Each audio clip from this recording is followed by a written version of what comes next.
Yes, General. Thank you, Commissioners. My files have just developed some legs. Maybe they're still coming.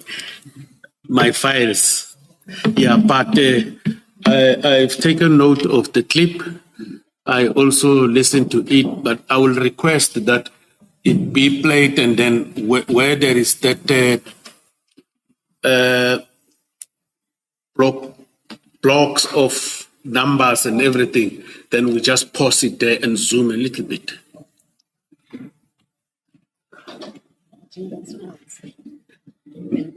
Who took General Senona's files? Oh, I'm told somebody is fetching them, General. Thank you, Commissioner. Thank you, thank you.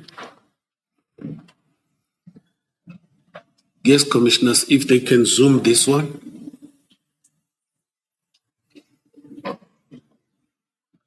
I'm not sure if the Commissioners are able to see. Yes, we do have it in front of us, General.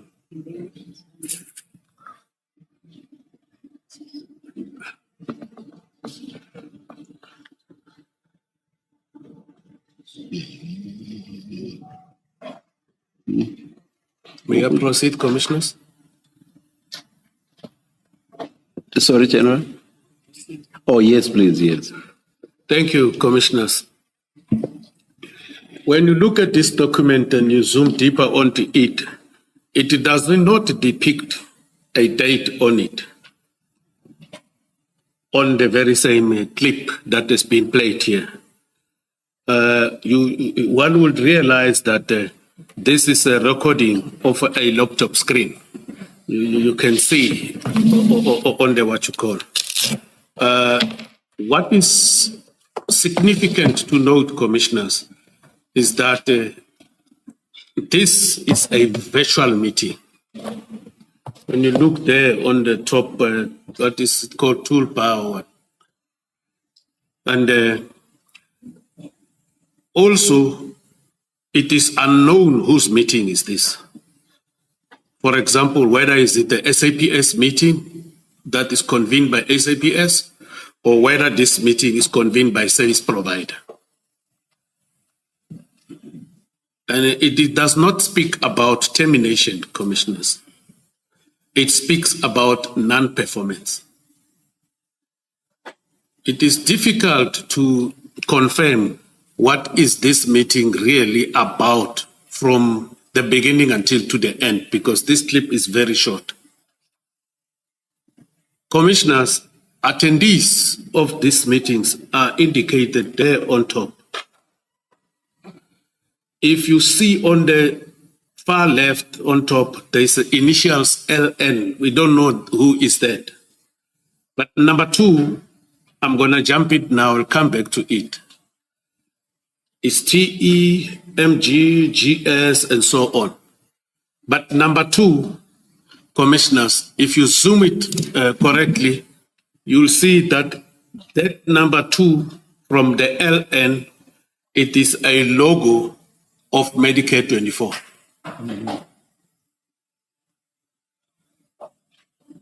Commissioner, I went and zoomed it properly and checked. I can display it like this on my phone after I received this. I couldn't be able to play it. May we have that, please? Yes, I can.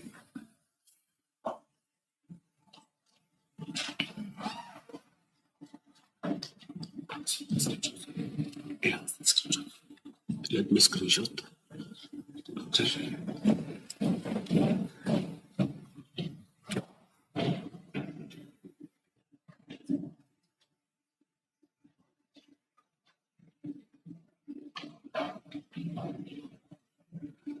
Is it only the 24 showing on there, or is it, I don't think it's the whole thing, not what's above, but what's within the circle?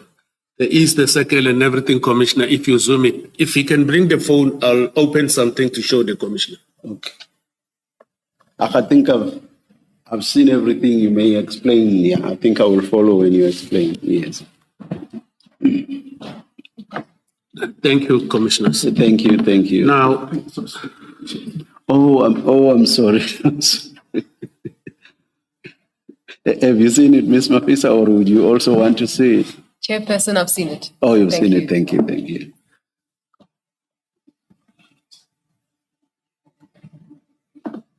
Thank you, thank you. thank you, Commissioners. Yes, General. Actually, attendees of the meeting, it is the others are shown by initials. We don't know exactly who is who, and as well as the convener.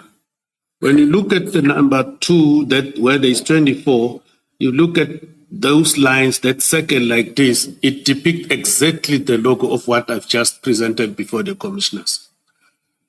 Commissioners, when you look at it, there is no SAPS logo on it.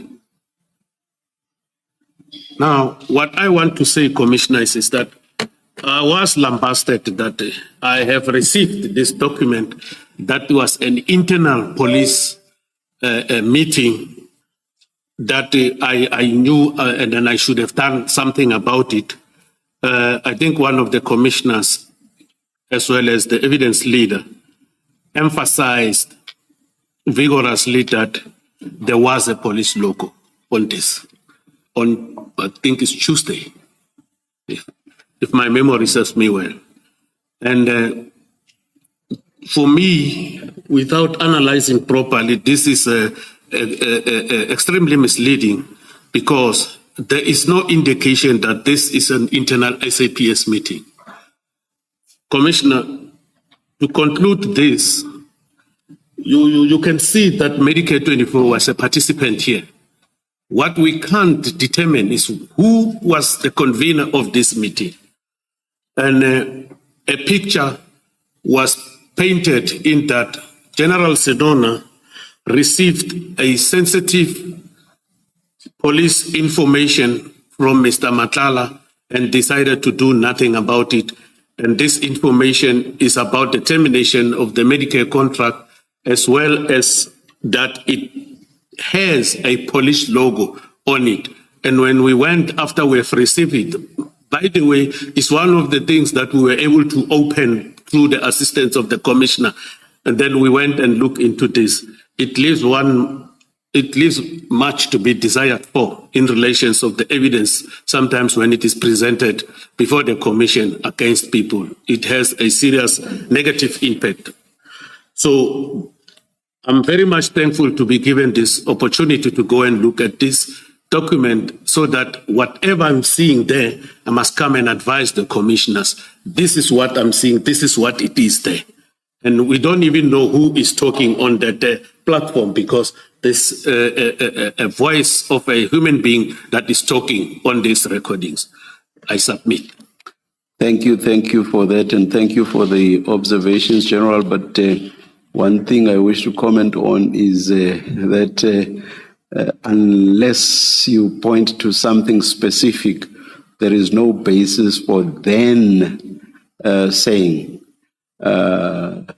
the evidence that's being laid before this commission leaves too much to be desired. So, yes, you've made your point with regard to the video, but there is no basis for you to be general about your observations. Thank you. Thank you, Thank Commissioner. You, I apologize for that. Thank you. Thank you, Commissioner. Ms. Hasim, do you wish to say anything? Ms. Mafisa, do you wish to say anything? I'm sorry. No, I think he has made, the General has made the point. Yes, I'm okay. Thank you, Commissioners. Thank you, Ms. Mafisa. Yes. General, I just want to check with you. Did you get witness access statement? Was it given to you? I believe so.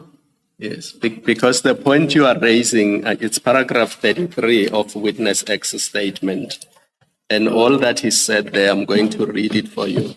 On 6 February 2025, Mr. Matala sends Senona a video clip which appears to be a secret recording of an internal audit meeting within SAPS, in which the speaker is heard to say that the non-performance process has started.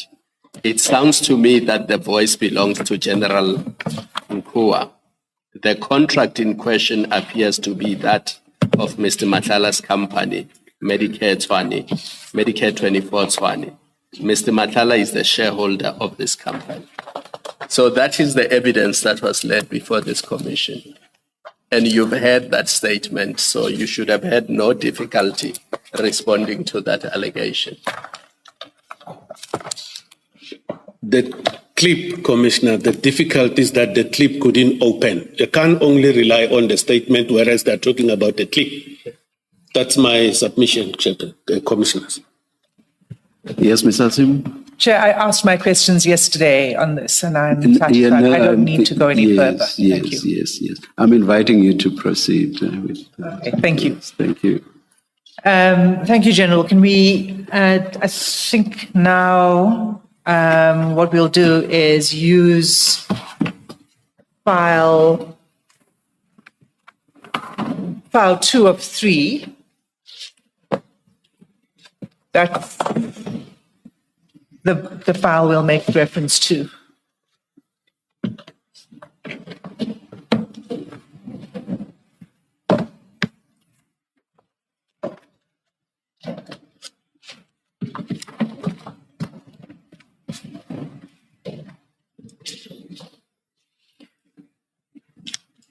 General,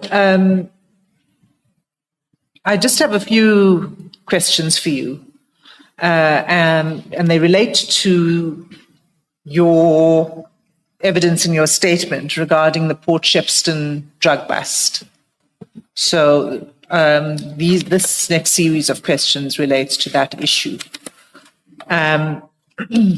You spoke on your first day that you were here, about other. In fact, you listed a number of successful drug busts in KZN. Did I get that right? In my opening statement, Commissioners, I did highlight the value and the kilograms of the seizures of drugs that were seized in KwaZulu-Natal. You list your successes. I think you called it successes. Correct, Commissioner. Yes. Okay, so you have experience in conducting those kind of operations of seizure of large amounts of illicit drugs. Is that correct? Correct, Commissioners. And you would be familiar then with the protocols and instructions that govern that procedure? I know, if not all, of the protocol and the procedures. If there is a problem of maybe sometimes doubt, we will go consult those documents if there is a need. Sure. I'm just saying that you're experienced in conducting those kind of operations. And so and in conducting it, you implement the protocols and the instructions, correct? Implement. Yes. We comply. We do our best to comply with the protocols and directives. So the 2 of the documents that were provided to you over the weekend before you came here are in this file, 2 of 3. The first document is the protocol. It's at page 436.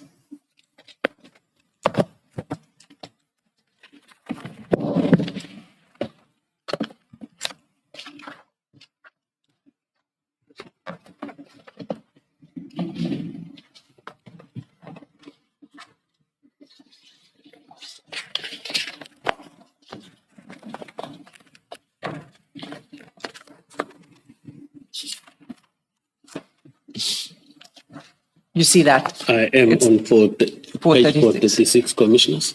That's a protocol on the search, seizure, handling, processing, and disposition of illicit drugs. Are you familiar with this document?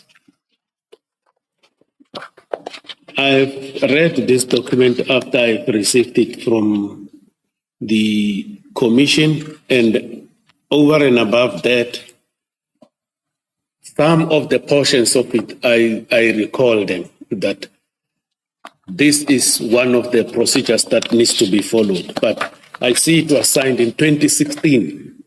I might not be aware when have I seen it, other than seeing it again now recently with the Commission. So, but in terms of us seizing the drugs and everything, we know basically what needs to happen, Commissioners. Are you saying that this was the first time you've seen it when the Commission provided it to you? I've never said that. I'm saying I might have seen it, but I don't remember. I see it was signed in 2016. And I saw it to read it when it was provided by me, by the Commission. Not that I've never seen it before. I may have seen it. You may have seen it before. Yes. You just don't recall. Okay. Yes, Commissioners. All right. So you read it when it was provided to you by the Commission. Correct, Commissioners. Okay. And then the second document is at 446, and that, if you go there. You say page? 446.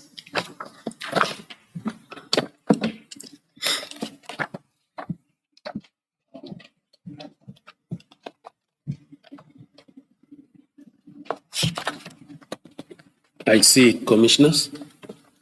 And it reads National Instruction 1 of 2015, Crime Scene Management. Have you seen this document before? Correct. Before the Commission provided? Correct, Commissioners. Okay. Thanks. So let's turn to the content of your statement. It relates to a seizure of cocaine, if I understand correctly, about half a ton of cocaine. Is that right? Correct, Commissioners. Where exactly was it seized? Isipingo, Commissioners. There is a depot. There at the harbour, there are depots there around the harbour where containers are stored. So in one of the depots there, the members received information and they went to the depot. Actually, I'm just looking for the name of that storage depot facility. It's a warehouse, not warehouse security staff. I want the actual name, but it is there at Isipingo depot. It's a warehouse for containers, for shipping containers. It's something like that. Okay. And when drugs, particularly of that amount, that size, are seized, where would they normally be stored? As I've indicated in my evidence on Tuesday, Commissioners, when we seize these drugs, normally they are supposed to be stored either at the police station, but from there they must be taken to the forensic science laboratory. I'm glad you reminded me of that. If we could just turn back to that protocol I showed you, just to refresh your memory.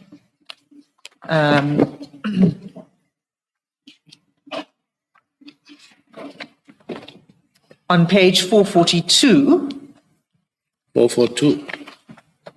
Yes.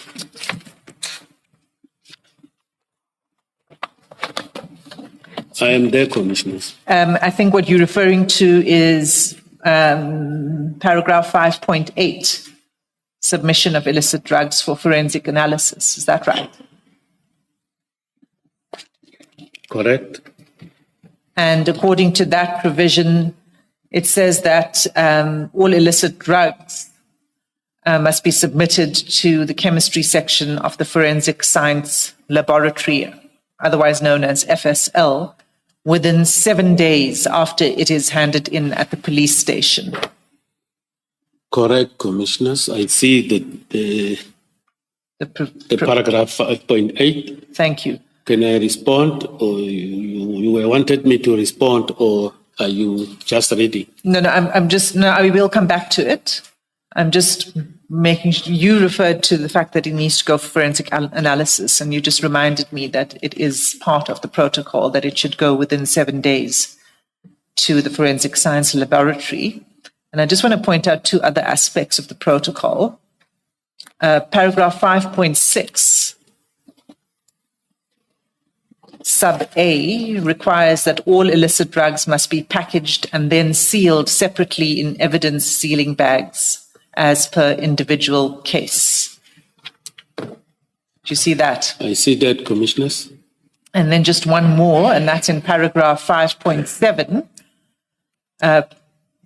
5.7b reads, illicit drugs are kept separate. I'm just reading the relevant part. Illicit drugs are kept separate from other general exhibits in steel cabinets, police trunks, safes, and strong rooms that can be locked by only one key handler. Do you see that? Yes, Commissioners. Okay.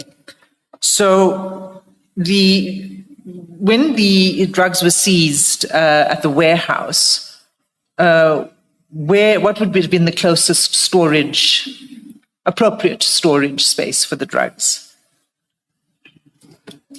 Commissioners, as I have testified that where the drugs were seized, there is a police station called Isipingo.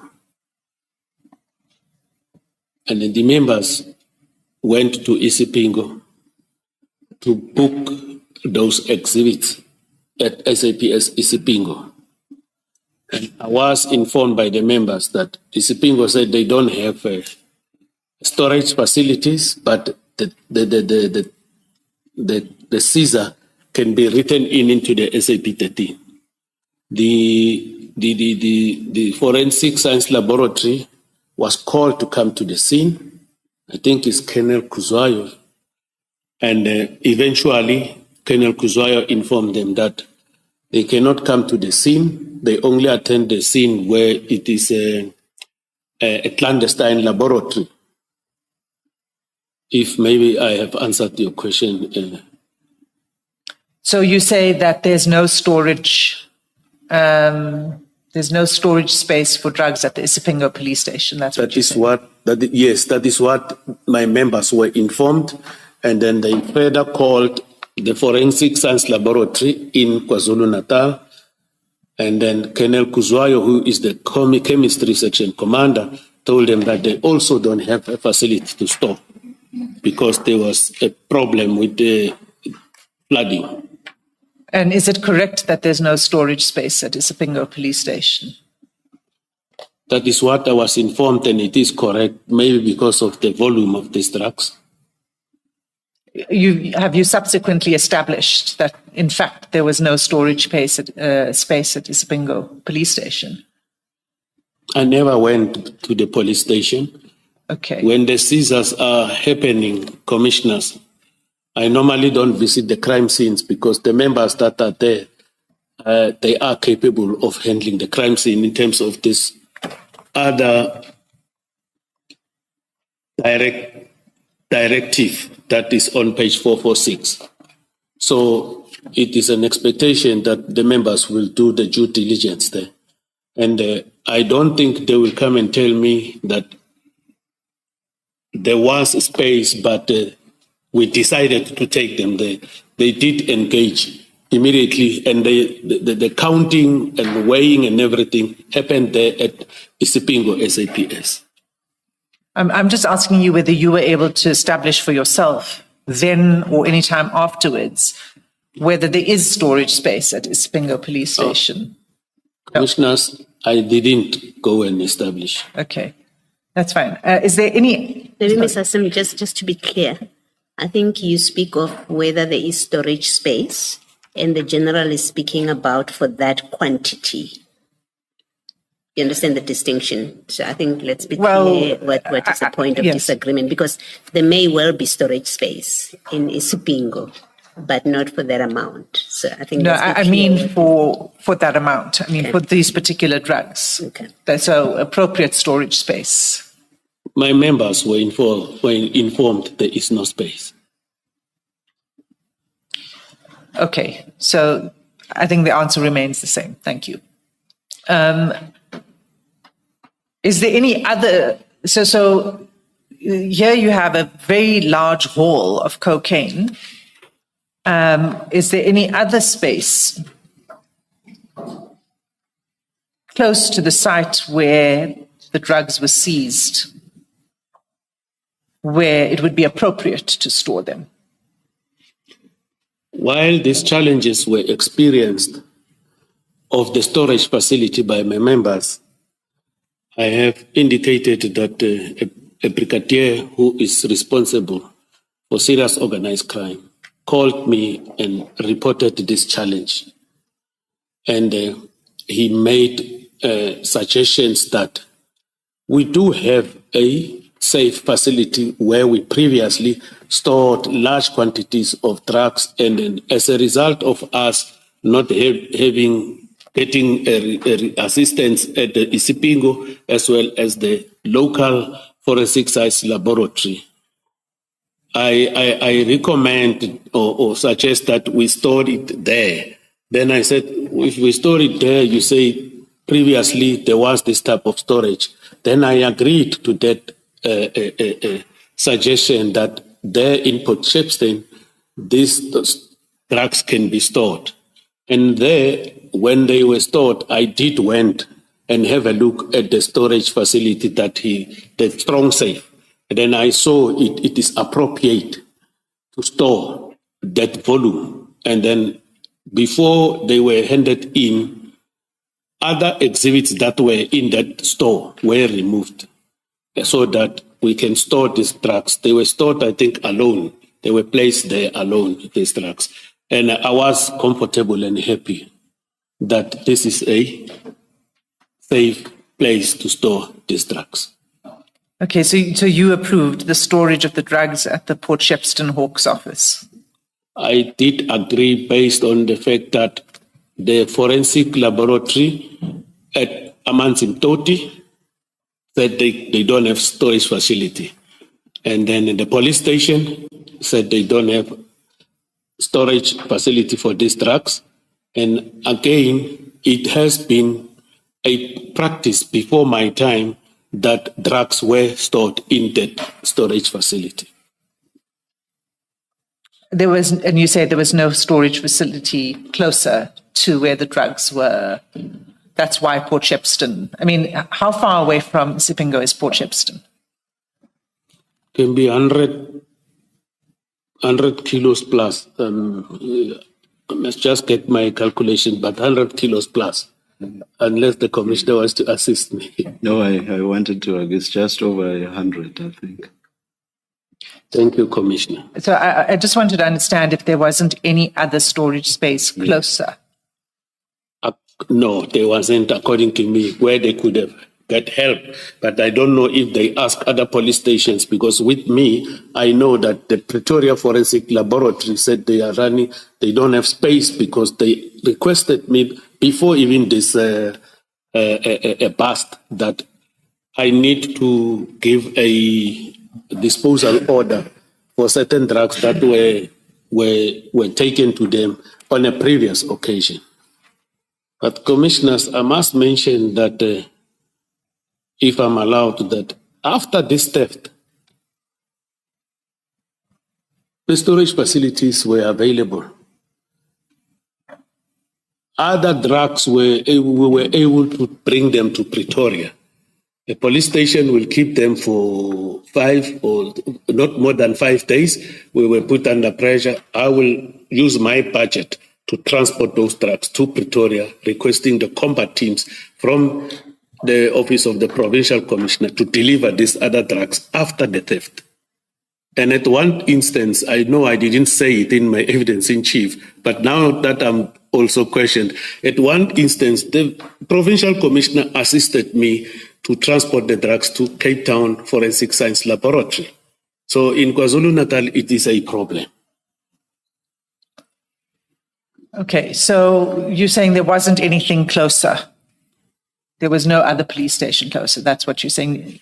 That's why Port Shepstone There was are where... other police stations closer, but I mean, with appropriate storage space, the- obviously. commissioners, what I was advised of, and then I went and have a look, I was comfortable. And then indeed, previously, the safes, that facility was utilized as a storage facility for drugs. It is an unfortunate situation, commissioners. This time, under my watch, these ones were stolen. So I'm interested in why you say it was safe, because were there other break-ins before this at the Port Shepstone office? Commissioners, after this theft of the drugs,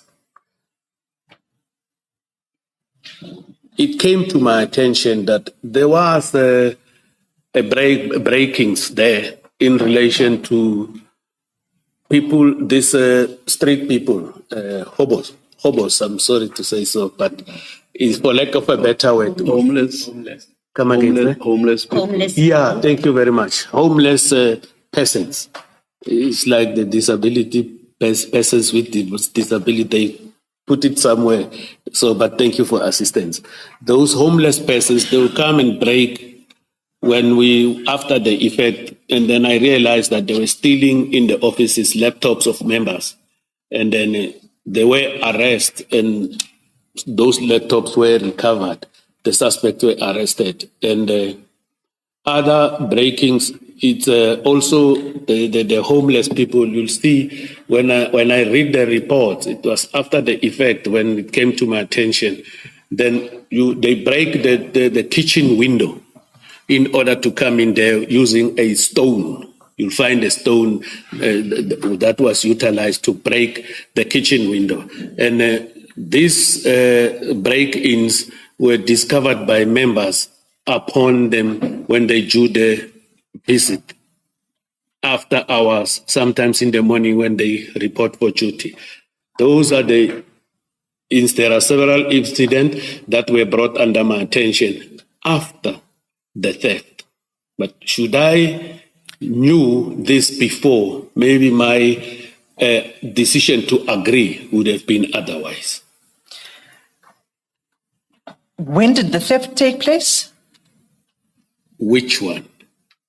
The theft of these drugs that we are under discussion. November 2021. November 2021. Yeah.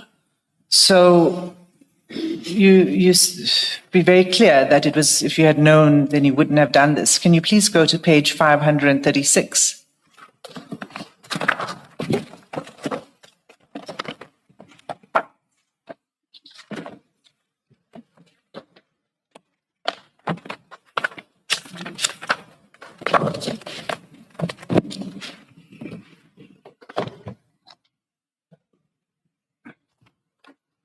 Yes.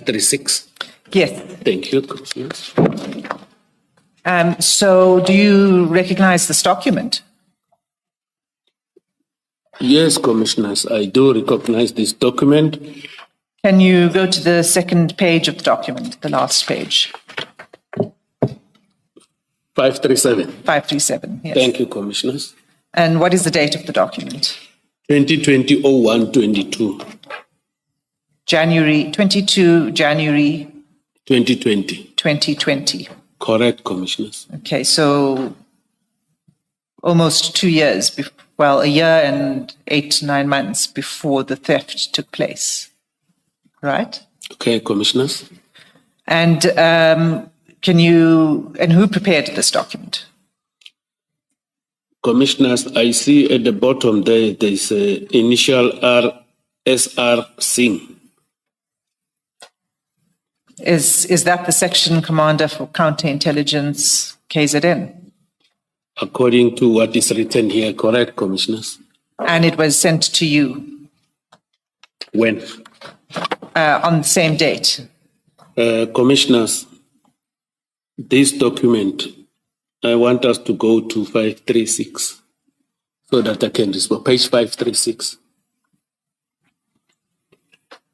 if you look at address B, it says the Provincial Head, Directorate for Priority Crime Investigations, KwaZulu-Natal. Then you go on page 537, the date there, it says 2020-01-2022.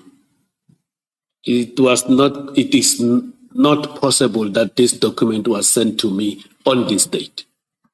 On this date, I was working at Division Detective Service, the Division Detective and Forensic Services at head office. I was not within the DPCI on this date. I was not a member of the DPCI. So this document, I've never received it. So it was sent to the provincial head of the DPCI. At KZN. At KZN. Correct, Commissioner. And you became the provincial head. Correct, Commissioners. And this was never brought to your attention. You didn't know about these thefts.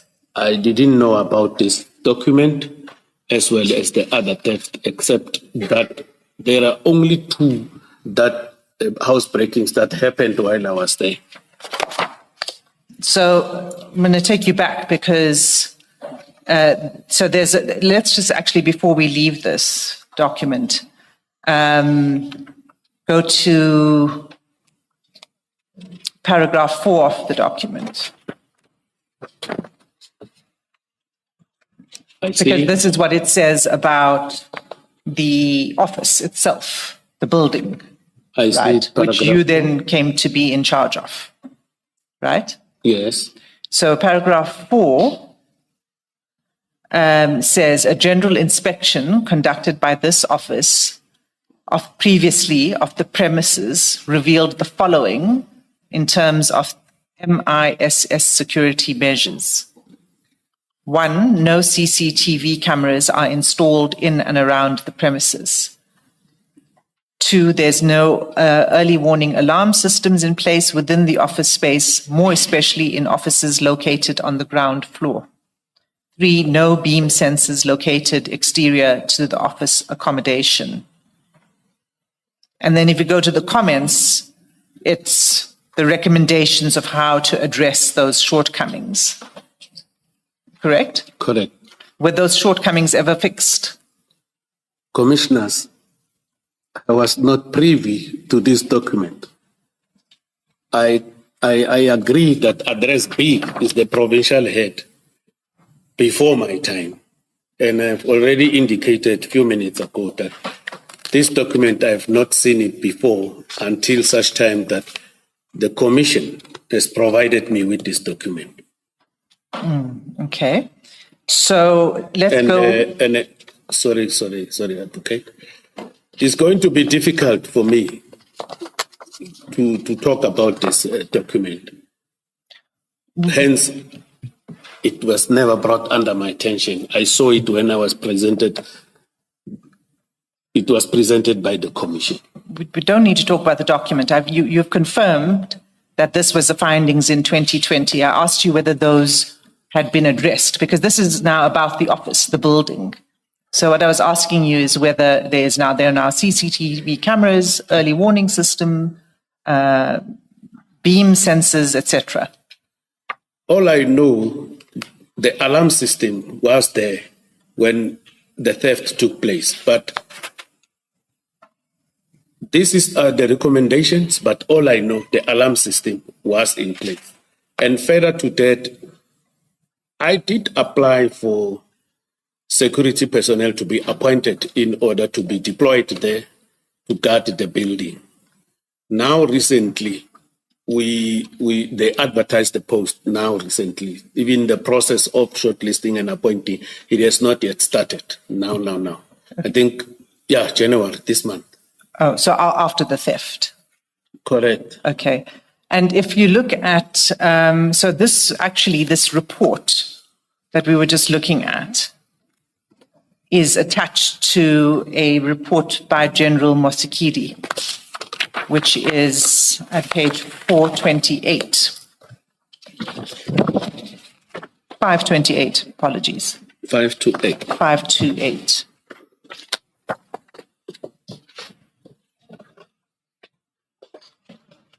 I see that. And if you see paragraph 1 says the purpose of this information note is to appraise the national head on the feedback regarding the housebreaking and theft of 541 kg cocaine from serious organized crime unit officers at number 2 Princess Elizabeth Drive in Port Shepstone. That's the Port Shepstone Hawks office, correct? Correct. Okay. And General Mosikidi says about the thefts. If I can just find the right paragraph. Yes, about the security aspect. It's page 533. 533. Yes.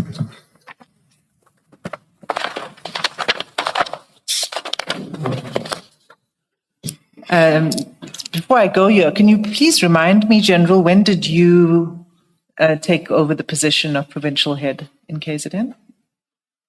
I was appointed on the 1st of August 2020. Then I reported on the 1st of,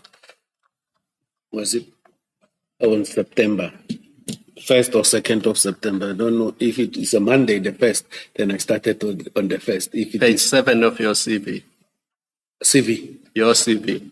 It says 1 August 2020. That's when you assumed the position. Is the appointment, which means that is the date of appointment, Commissioner. And then what happens is, if I may just clarify that one, when you are appointed, you don't, it is difficult for you to go immediately. What happens where you are, you must have the process of handing over. And clearing up the office, you go and do the visit. You must look for accommodation before you go there. Because when you go there, you must already have accommodation. Because I was from Gauteng here at head office, in Pretoria, head office, commissioners. So physically, I took up the post, I think it was the 1st or 2nd of September. Of 2020? Of 2020. Okay. All right, so now if we look at page 533, under paragraph 4,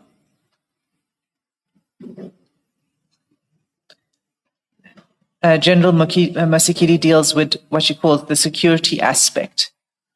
And she notes that the Port Shepstone office was broken into 8 times since 2011. But if you look at the last 3 instances, they were 15 January 2021, 11 October 2021, and then, of course, the 8th November 2021.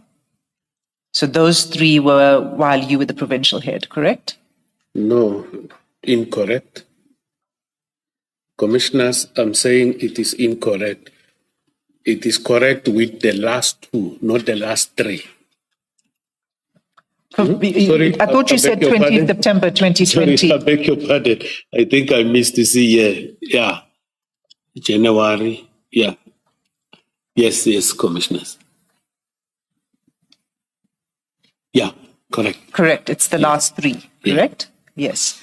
So that's what I'm saying. These last 3 took place when you were the provincial head. Yes. And in fact, the second last one, 11 October, was the month before the theft of this 541 kgs of cocaine. It was just the month before. Just a month before, yes. Commissioners. Can I say this?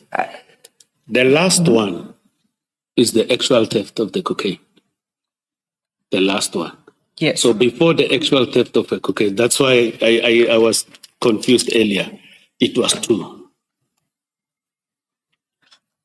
I think we've agreed that the last 3, while you were provincial head, and that's right, the last 3 instances here. That is not in dispute. Okay, all right. I'm not sure why you're revisiting it. So I'm pointing out... The revisiting advocate, commissioners, sorry. Okay. Start from the beginning, what you were saying, General? When I say the revisiting. Yes. The revisiting, it was to say, this was the last one, is the actual theft. The 2, they happened before the actual theft. That is the revisiting. I wanted to clarify that, Commissioners. Yes, we're clear on that. All three happened while you were provincial head. Correct? Yes. And I'm saying that the second last one happened just the month prior to the theft of the 541 kg. Correct? And if you turn over the page, 534,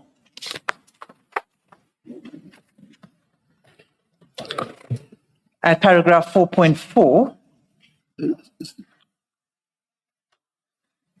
General Mosikidi says, based on this glaring security breaches, it is not clear what motivated the provincial management to consider the Port Shepstone as a safe place to store drugs of such high value.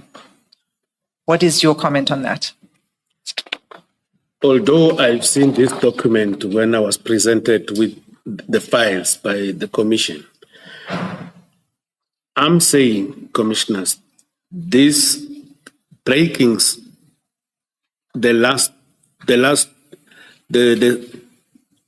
from the actual theft, the last two, they happened under my watch. And these top ones, all of them, they didn't happen under my watch. And I was not aware about them. The only ones that I'm aware of is these two. Already, when this one of October happened, we gave directives that they must speedily finalize the investigation of these drugs because we needed the Section 212 report in order for us to make a decision to dispose this. And these two are those breakings where I said the homeless people, where we saw the stone, they utilized a stone to break the kitchen window, of which we believe those people were looking for food. It was not something that was very, very serious that it can cause a concern. But I do see the paragraph 4.4 of General Musikidi, and based on what was presented before her, when she wrote this report, these things were presented before her. Earlier, continue, General. Hence, earlier I said, if I knew about this series before, I wouldn't have maybe agreed. It would have changed my decision to agree to store there. General, I just for clarity, I want to deal with the two break-ins just before the theft of the drugs. CAS 165, January 2021. Where exactly was the break-in in respect of that, and what was stolen? It was on the side of the kitchen door, Commission. On the side of the kitchen, a kitchen window pane was broken by a stone. Yes, Commissioner. And what was stolen on that occasion? There was nothing. There was no entry. They couldn't gain entry. And then CAS 116 of October 2021, the break-in, where exactly was that and what was stolen? I'm going there, Commissioners. 116. Yes.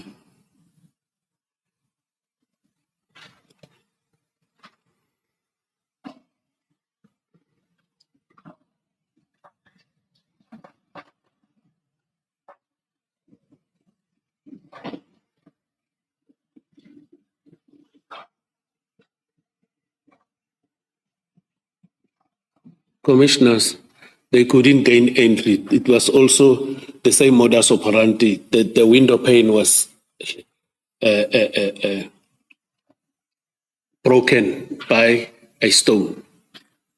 And then when was the break-in that resulted in the theft of, did you say laptops?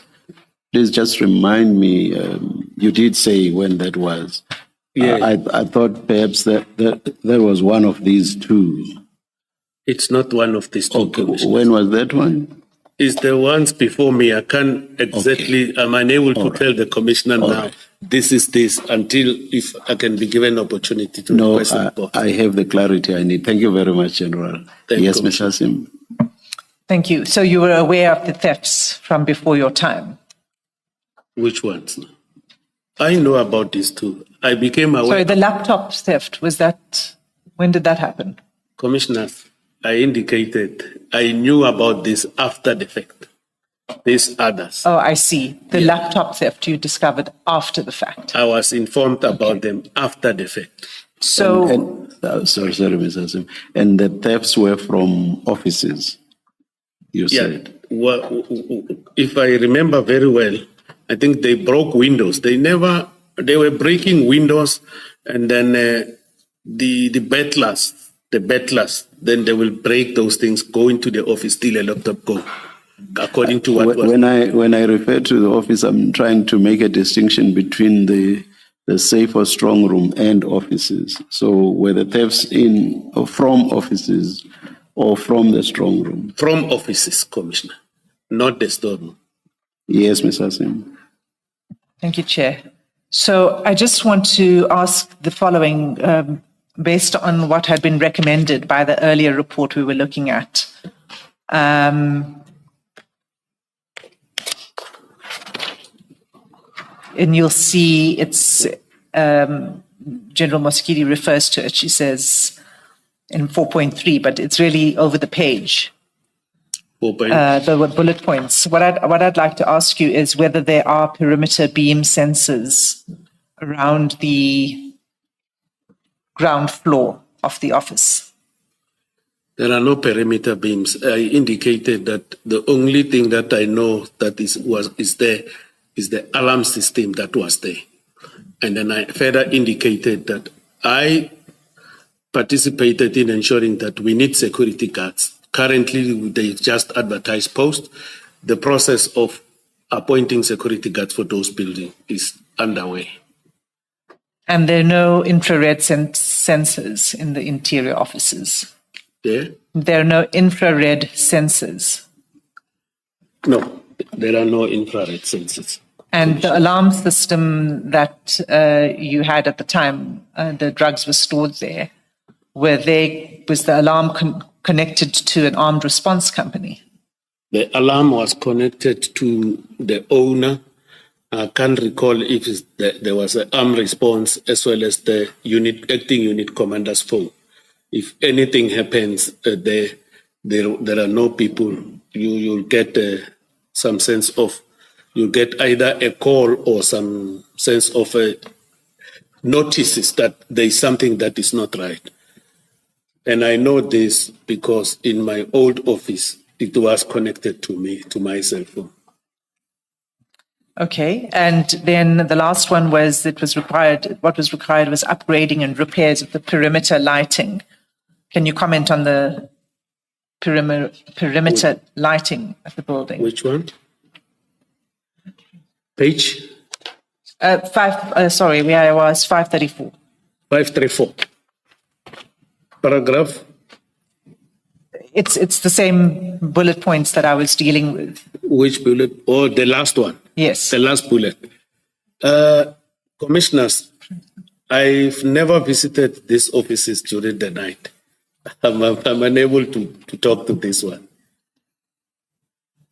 Late at night, I'm unable to talk to this one. Okay. If it's one of the storage facilities that you use, wouldn't you check and have an interest at least in the security of the place? How secure is it? And I think consider the question against that kind of background, that you are the head and then you would have an interest in where exhibits are stored. And so that interest would include how secure the place is. Commissioner, thank you for that question. The fact that there were previous storage there at that facilities I took comfort of that. And the offices, there is a street here, and I don't want to assume that there are lights, but I've never visited it after hours. Maybe one would have maybe asked that, but I took comfort because previously there were storage and nothing happened to those storages. When with General, just a moment. What worries me is that your evidence yesterday, you showed us a photograph from June 2018, July 2018, and you said they've stored drugs here before in 2018, and based on that, I took comfort that this facility is safe. But now we are seeing that in 2011, 2018, 2020, twice, 2021, twice, there were these incidents. Did you not inquire about the facility before you took the decision that the drugs should be stored there? It never crossed my mind. I didn't, Commissioner. So Because your reliance on the 2018 incident, that was after the fact. It's not like you had investigated and determined that this is a safe facility because in the past few years, things were stored here and nothing happened. I took comfort into that, Commissioner. That's why I agreed for the exhibit to be stored there. But when did you learn that in 2018 drugs were stored at the same facility? When did you become aware of that? While they were still there at the Isipingo, before we made even storage, there were phone calls that were made, Commissioner. That is when I learned about that. On the day of the season, there at Isipingo. how long were that 2018 that gave you comfort? How long were those drugs stored at the Port Shepstone office? I can't give an exact time, but until the case was finalized, one will have to go and check the records so that I can be able to give the exact, because the records must be there. We will just check the case number and everything and check the record. Then I'll be able to provide the exact time frame. Okay, so your response to the Commission on the issue of safety of the office is that you took comfort in the fact that in 2018 there were drugs that were stored there, but you didn't otherwise do any checks yourself on the security and safety features of the office.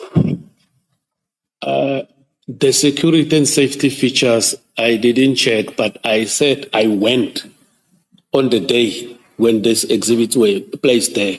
I inspected the safe myself. I was there. No, And, I'm just distinguishing for now between the safe and the building itself, because it seems it wasn't that difficult to get into the building. You say it seems, but according to me, I took comfort because I also went and have a look at the safe about that. I do not have any other explanation of that, but I've never went and checked the lights as it was indicated here, this beaming perimeters, and then I didn't have knowledge of these previous breakings by then. And for me, when I look at that place, it was not going to be easy for a person to go in and go in that, as well as when you look at the safe itself. I don't think we have a capacity here to open that safe without a key. The way it was opened. I don't know if the commissioners, the photos that you're having are black and white, but I have something that I can share with you just to have a glance of it on a smallanyana color to see that these people, they know what they were doing. As the people who have a special skills in order to deal with these things. So when I went there, I was 100% convinced, because when I arrived, there were firearms in that safe. Then I caused that to be removed because you can't store the drugs with any other exhibits. You have to remove and put those drugs there. That is what we did, commissioners. That's fine. I just wanted to check with whether you had done any other checks on the safety and security of the premises itself. But we've got your answer on that. And part of your answer is, well, there's the strong room. We looked General, at... sorry, Advocate. Sorry, Ms. Hassim. General, we did a bit of sign language there, which I couldn't follow. Were you making a point?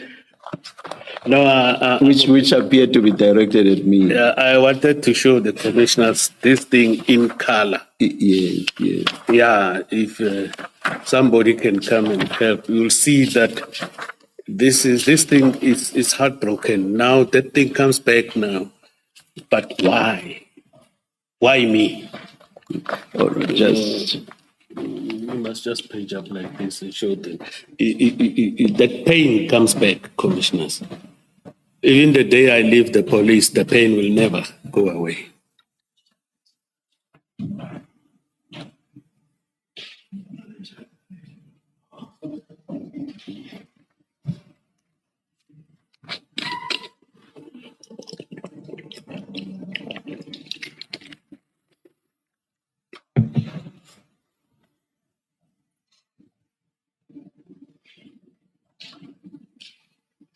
Sorry, General, are we only looking at this one page or two pages? No, you can. Oh.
Please show both, Council, or have you've seen it? Thank you.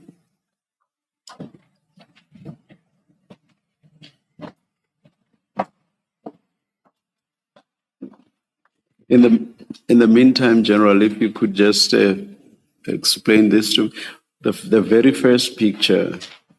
I was expecting to see right through, but there's something that seems to be at the back, and I can't see through. What's happening there? Commissioner, what happens, they cut the external part. And then inside the door, inside there is a sort of a panel. And then where they cut like this, what can read, they put an hand, because these people knows inside that hole. And there are this mechanism inside also, there. once you've cut the outer part, Yeah, and then there's what appears to be hollow in the middle. Yes. Between what I say is at the back. Yes. And the front that has been cut. Correct. So in there, there's something that you can manipulate and then open the door. When you cut like this, what I can read or by observation, after cutting, you put a hand and then there's a mechanism here. Then once you I think they turn it and the door opened. Thank you, General. Thank you, Commissioners. Thanks for showing us those pictures. I think we have some of those pictures, but they're in black and white, so it helped to see it in color. Correct. Now, what is obvious from those pictures is that it would have taken a very serious instrument to grind into the door and cut into that metal in order to open it the way it eventually was opened. Is that right? Correct, Commissioners. I've indicated that it needed special skill and special tool because a normal grinder will never cut that safe. And there are two strong rooms. There are two, yes. And the people who did this knew which strong room to go to. They only broke this one. The and one they with the took drugs. Yeah. And how long would it have taken to complete that exercise of cutting through the metal? I don't know, but it would have taken them some time because it was over a weekend. Because the theft was reported to me, I think it was Monday. It was over a weekend. So I can't tell you the exact time frame, how long will it take for people to do that, take the drugs out and do that. So hence I said on Tuesday that I believe from my observations that there were a number of people, they were not very few. And it would have been very loud. I don't know because of the instrument. If they use the normal grinders that we know, it will make noise, of course. I mean, if you just know if your neighbor is building something and they use a grinder, it creates a noise. And this would require something even more than usual. It's possible. It's possible. Okay. So they did go straight to the strong room where the drugs were kept. According to my observation, after they went in, as I explained it on Tuesday, they cut this one and they found the drugs. But that was also a worrying factor. Why they never cut the other one? We don't know what was in their mind, however, but I believe somebody might have sold us from within. Might have given them the layout, because if you don't know that place, you'll never know that are walking safe. So, okay, I think that's fine. I just want to ask you one other thing a couple of other things about this. I read a part of the protocol that there should be one key handler. And as I understand, you took possession of the key to the safe. Correct, Commissioners. And in General Mosekiti's report, at page 530, just lost it. Page 530, at paragraph 2.2.8. Yes. She says the following day, this is the day after the seizure and the day after the storage of the drugs. So it's Correct. 23 June 2021. Captain Sibia, KG, Captain Freeze, Captain Ntanzi, together with Warrant Officer Mpangase, proceeded to the Port Shepstone office to retrieve samples from the exhibits and forward to FSL for analysis. The keys to the strong room are kept at provincial head offices, and prior arrangements were made for the keys to be made available for the members. Is that consistent with protocol? This is consistent because for me, now it also answers that question of the safetiness. There was a warrant officer who was appointed to manage those safes. But after this cocaine was stored there, I took the keys. There are two keys, not one. Took the keys in my possession. On that day, I locked them in a safe in my office, at the provincial office.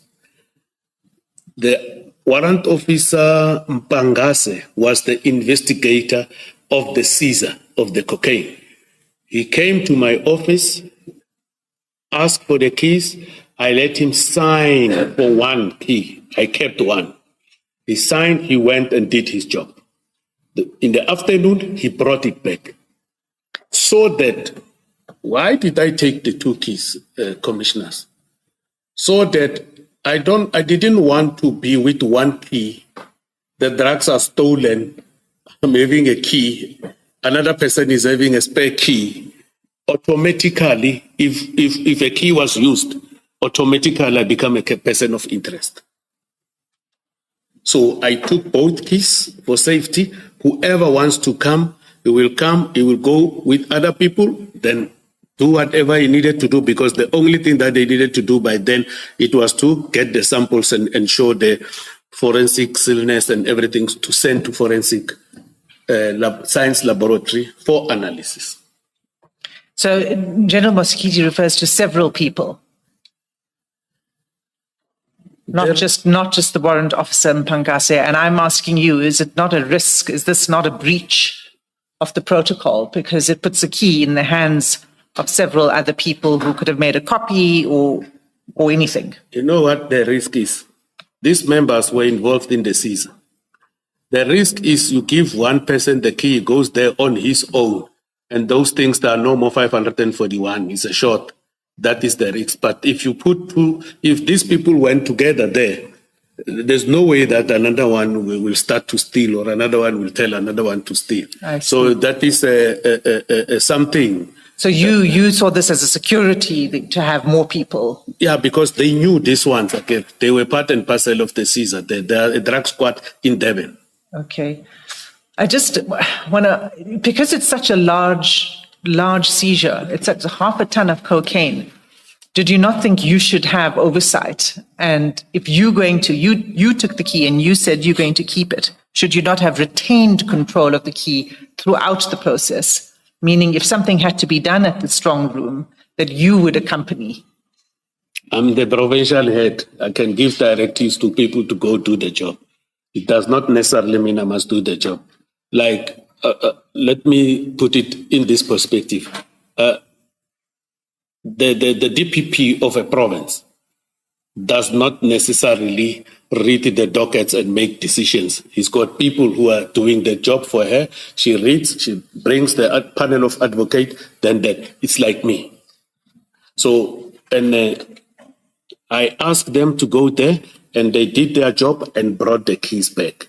But over and above that, during my office visit, when I took up my post, I gave all the offices, not the Port Shepstone one, because I was visiting them one by one, that offices must be visited between 1800 and 12 midnight and between 2 and 6 o'clock in the morning. And on that day, I think there was a warrant officer, Kuchelenberg, and a Captain Leroux, and the unit commander. I further informed them in the presence of my brigadier that the offices must be visited. I gave them the very same times again. You informed them at the time of this, because you informed them because the drugs were there, and so it was to protect that drug haul. Is that right? I'm not sure if you heard me well. You can just say yes or no. Maybe I didn't, and that's why I'm clarifying. I want you to understand me properly. I did it before even we stored the drugs. This directive. Yeah. When you took up office, I'm not sure that's what I did. When you took up office, you will go and visit all your members, and so that you can also be able to know where are the offices that are resorting under you. In that period, it was in 2020. During that process, I gave this directive. I understand that. I'm asking. Can I finish? Yes, please do. Please, commissioners. Then, on the day of the storage, I repeated it again. I told them, I think if you look at there is a statement there of Colonel Prinsloo, he will say so. That is, I'm trying to respond to the issues of this paragraph 2.2.8, that further than this, I informed the people to do the visit. So there are affidavits here, and there are several affidavits that contradict that. The first, can I take you to page 557?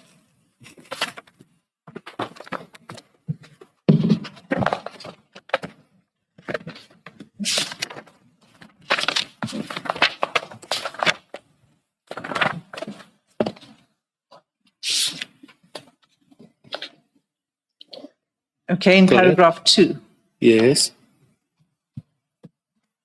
At no stage before and or after the housebreaking that occurred between 5 November 21, 8 November 21 at the Port Shepstone DPCI offices was I ever given any written or verbal instruction by any officer to visit our offices after hours or on weekends to make sure that everything was in order at the office.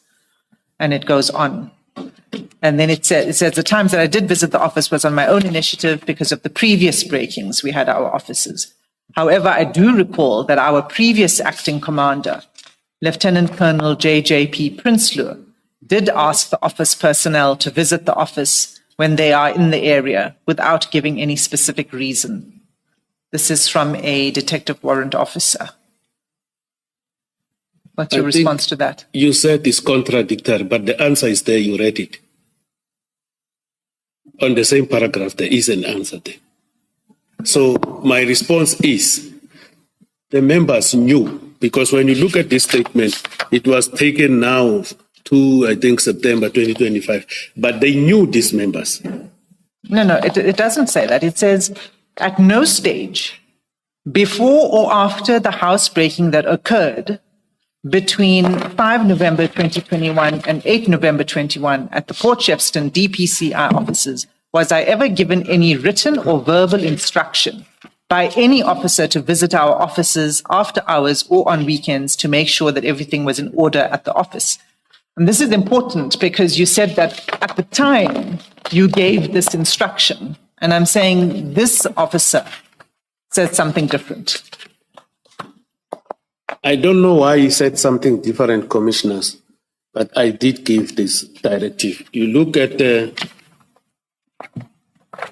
we provided a statement to the evidence leader of Colonel Prinsloo. I don't know if it was shared with the commissioners. If it was shared, I want to invite the commissioners. We go, it's a page that we gave, pages. I'm not sure if it was annexed chart here, but Ms. Mafisa, was it shared with us? Chair. Yes, Chair.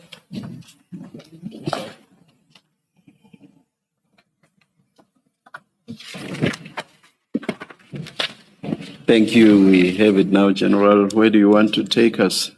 let's look at paragraph 8, commissioners.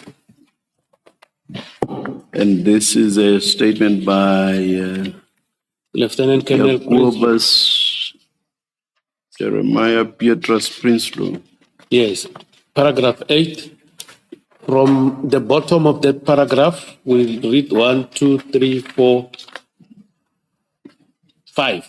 You'll see it starts with General Senona. There at the end, towards the end of the 5th line from the bottom. Oh, yes. Paragraph 8, line 1, 2, 3, 4.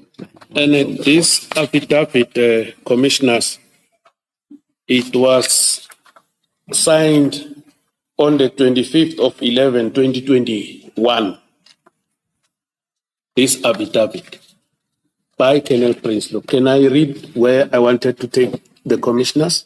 It says, General Senona requested us to have regular visit to the office after hours. The members then left and warrant officer van der Berg secured back the security door by the kitchen with a chain and padlock. This one I forgot to I forgot about it because it's not me. You can see that an additional security feature was done, that a chain and a padlock were also procured so that they can lock at the door at the kitchen at the back, because that is why these homeless people, they were breaking that window. They couldn't come in there because the lock, it was locked from inside with a chain. So you will never be able to open it from the outside. So this issue of contrary, I think we need to also, if there was ample time, commissioners, to go and have a look at the statements of these members by then, the initial statement, because these are additional statements that the advocate is talking about. Maybe they will give us a clear perspective, but this is the boss of the office. that I gave this directive to. And the expectation was that in the parades, police, when they report on duty, they come to a room, they parade the detectives, and then they talk, they discuss their daily issues and so forth. There and there, I think there was a statement that I read that says, during parades, Lieutenant Colonel Prinsloo informed us to visit the office after hours. It's just that I'm looking for that one. I'm unable to trace it here on the bundle of documents. Thank you, Commissioners. Was it a request or was it instruction? You know, in the police, when he wrote like this, it is an instruction. In the police, we don't normally, the language of the police language is not a request, it's an instruction.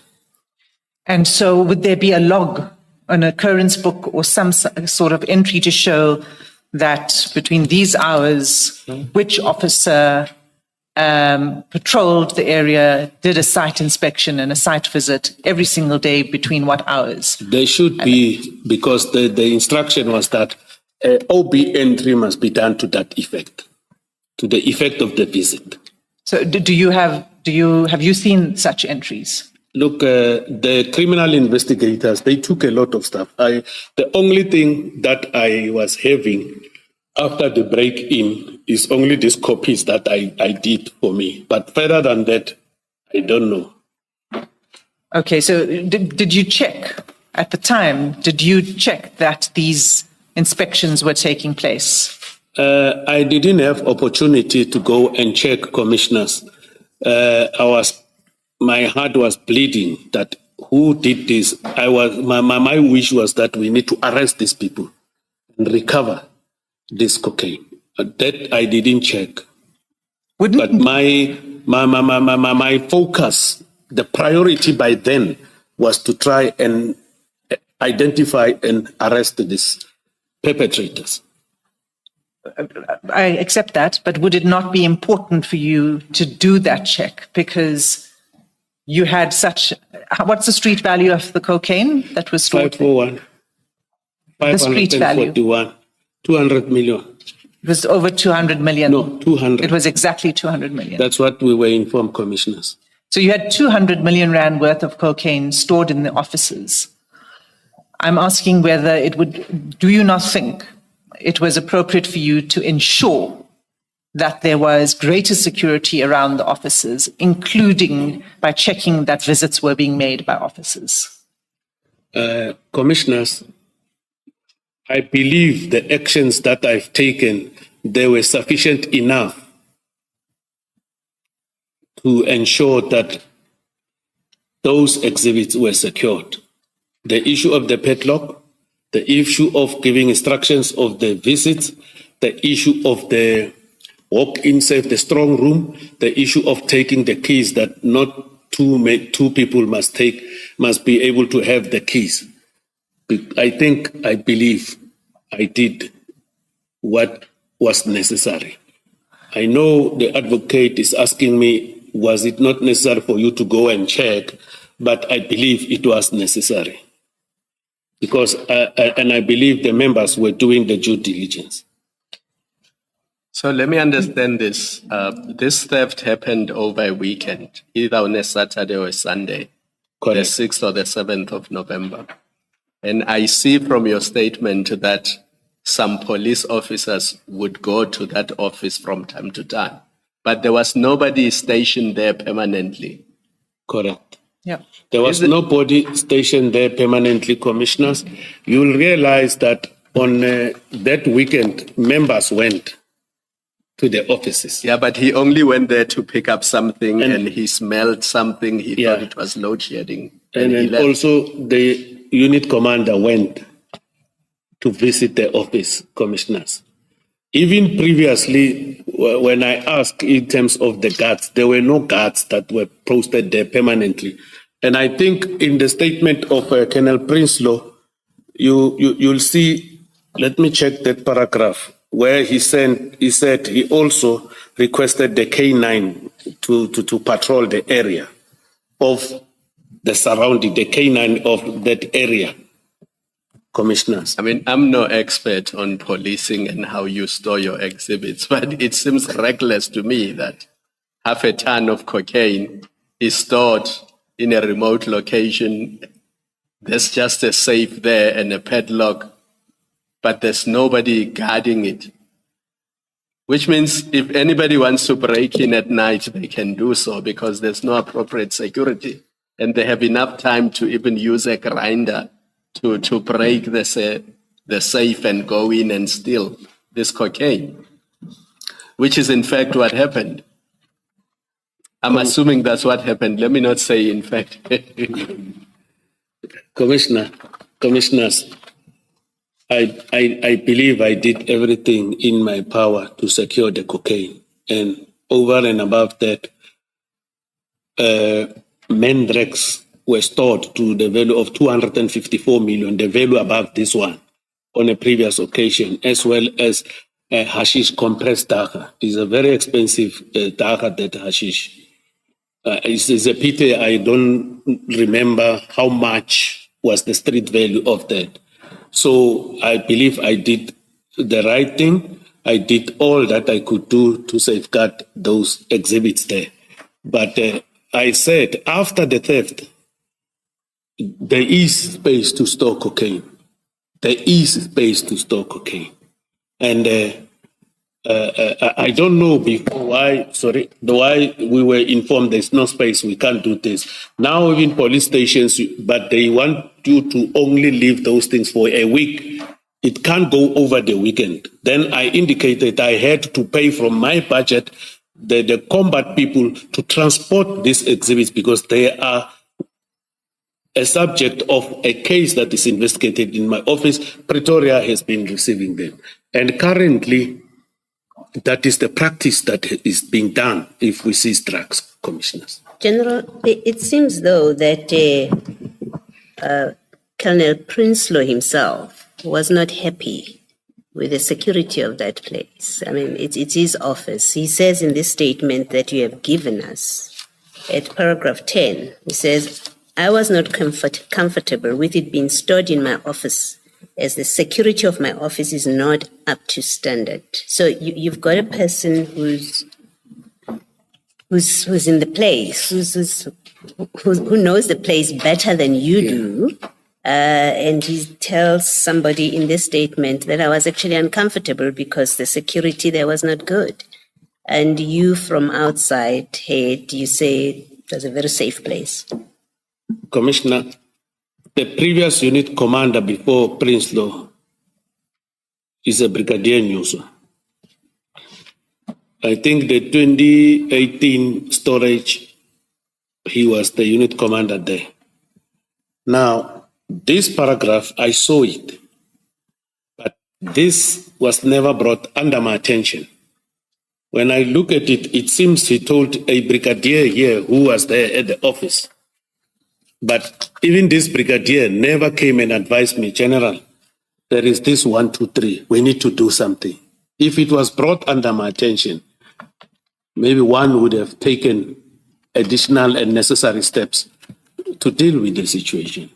Well, I guess my point really is, yes, you may have taken the steps that you have described, but from Colonel Prinsloo, it seems that that place in the first place was not good enough, secure enough, and so maybe your reliance on history and what you were told by a person who suggested Port Shepstone, as we now know, was shot, because here's Mr. Colonel Prinsloo, who knows that place, says I wasn't happy that these things are here.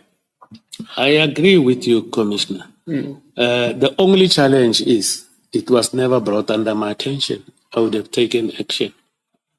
If he says so, I would have asked and say, you say you are not happy. What is your suggestion? What do you think? And then so that we can do any other thing that we can do to ensure that that place is safe. Because after the seizure, I did report this to my supervisor by then. I think I said it on Tuesday. But I see this paragraph. I agree with you, Commissioner. It is an unfortunate situation. It was never brought under my attention. Thank you, Ms. Sesson. Thank you, Commissioner Baloyi. On that point, General, can you look at page 550?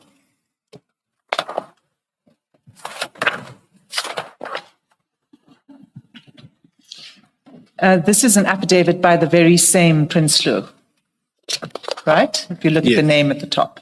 Yes. And he, in this affidavit, explains, it's a different affidavit to the one that you've provided us with, but it's by the same person. And he explains, we'll see in paragraph 3, the office was previously fitted with an alarm that was monitored by National Security and Fire. During April, we did an application to the provincial office to be on a month-to-month contract with National Security as we were waiting the procurement process. Paragraph 4, during May, an application was done to upgrade the alarm system. This office was told to get 3 new security companies to tender for the upgrading and monitoring of the alarm system, which was done and submitted by our provincial office for approval. To date, this was never approved. During December, the office received notification from National Security that due to non-payment, they've removed us from their system, and so on. And he ends in paragraph 7, the provincial office was well aware of the security problems that we faced at this office. This affidavit was written on 26 July 2022. He says the provincial office was well aware of the security problems that we faced at this office. That goes to the point that you just made. Yes. You know, if he says he reported this to the provincial office, as I've unpacked how the DPCI offices are, I am of the view that when he say he reported this to the provincial office, it never came to my attention. I believe he might have sent it to the supply chain management because the procurement and everything of these things is dealt with by our supply chain management.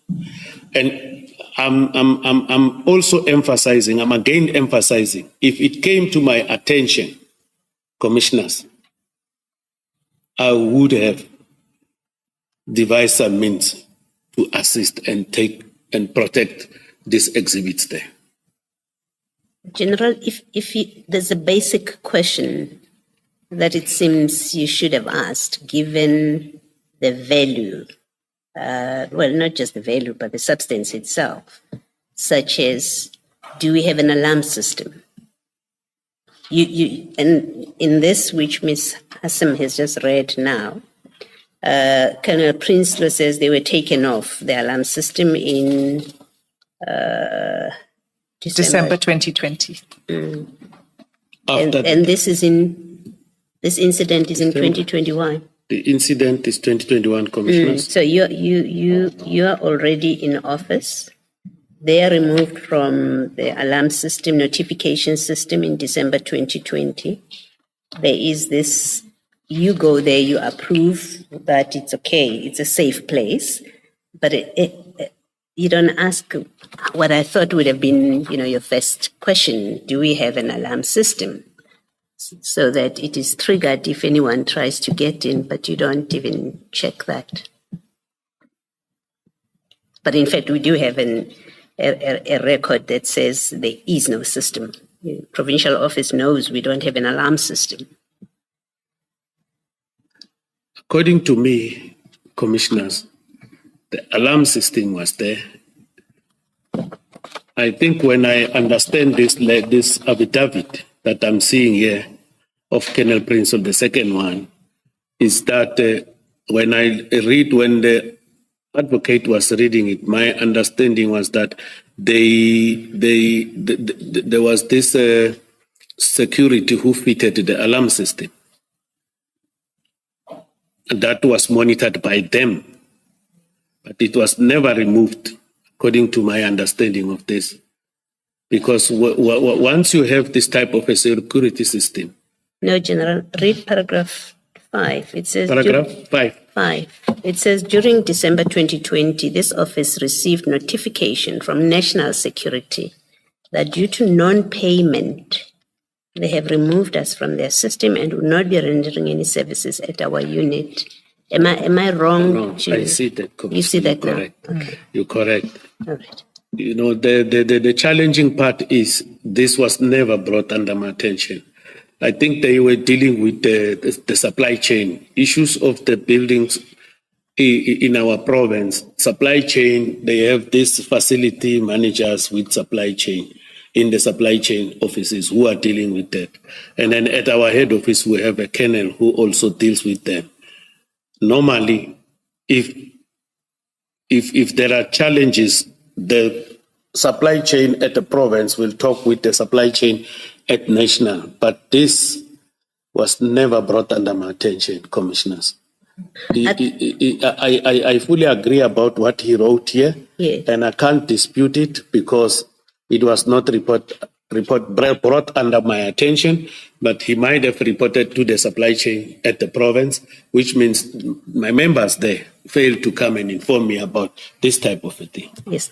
I mean, I'm prepared to accept it was never brought to your attention for purpose of a discussion, but it's really back to the point that Commissioner Kumalo discussed with you earlier, that you arrive on the day when this consignment or this drug haul is being put there, and then you say you satisfied yourself that there was, so even on the day itself, you say you satisfied yourself, but then what I'm raising with you, that I would have expected that one of the things you would have satisfied yourself about is there's no alarm system. I've That would taken be notes, true. Commissioner. Okay. Thank you. Thank you, Commissioner.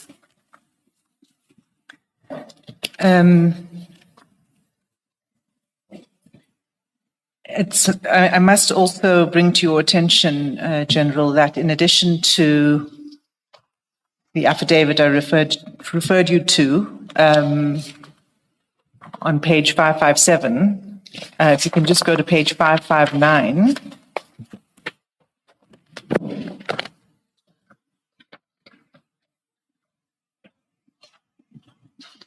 You'll see a detective warrant officer, an affidavit.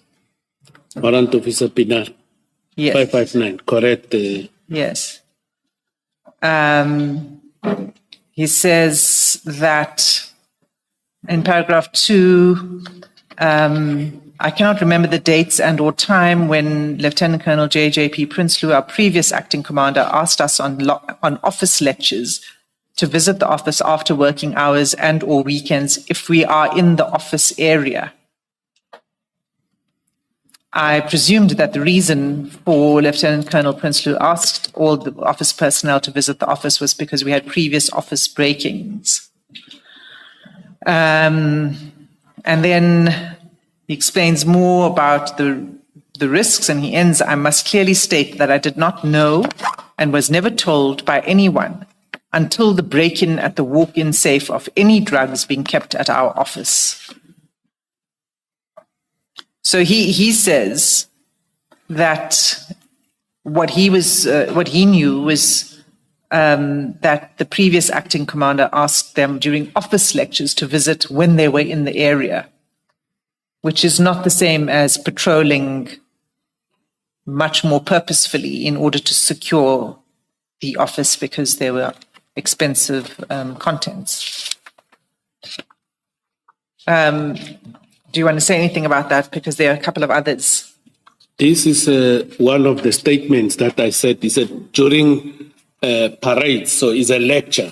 A lecture and a parade is more or less the same thing. Okay. All your personnel will come there. You deal with the correspondences and other management issues there, which means all the members knew that they are supposed to visit the offices after hours.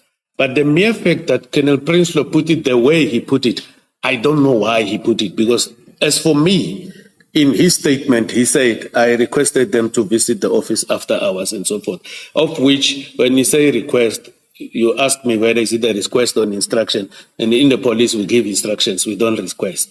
It's just that people are modernizing things, but we give instructions. Even if I say, I requested that you must visit the complainant so, there is this type of a complaint or this type of information. The way we talk to people, we say,